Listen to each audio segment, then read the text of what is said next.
നമസ്കാരം.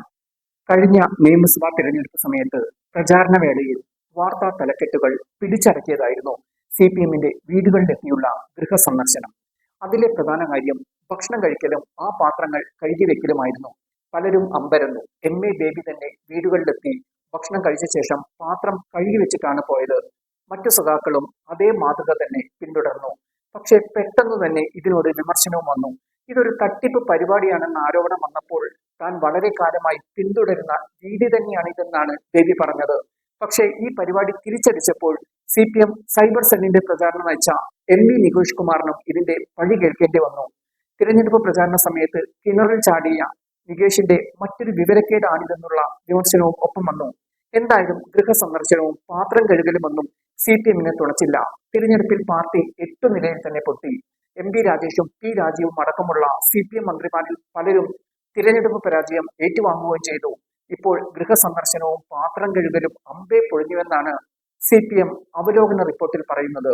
തെരഞ്ഞെടുപ്പ് തോൽവിയെക്കുറിച്ചുള്ള പാർട്ടിയുടെ വിലയിരുത്തൽ കൂടിയാണിത്. പ്രവർത്തകരോട് വീടുകളിലെത്താൻ നിർദ്ദേശിച്ചെങ്കിലും 3/4 പങ്കും അണികളും സ്കൂട്ടായി. ശബരിമല സ്വർണ്ണക്കൊള്ള ഉൾപ്പെടെയുള്ള വിമർശനം ഭയന്ന് സഖാക്കൾ മിക്കവരും പിന്തിരിയുകയായിരുന്നു. 30% ഗൃഹസന്ദർശനം മാത്രമാണ് നടന്നതെന്നാണ് ഇപ്പോൾ പാർട്ടി റിപ്പോർട്ടിൽ ചൂണ്ടിക്കാട്ടുന്നത്. പാർട്ടി സംസ്ഥാന നേതൃത്വം തീരുമാനിച്ചിട്ടും ഗൃഹസന്ദർശനം പാർട്ടി ഘടകങ്ങൾ ഒഴിവാക്കിയത് CPM-ന് വൻ തിരിച്ചടിയായി.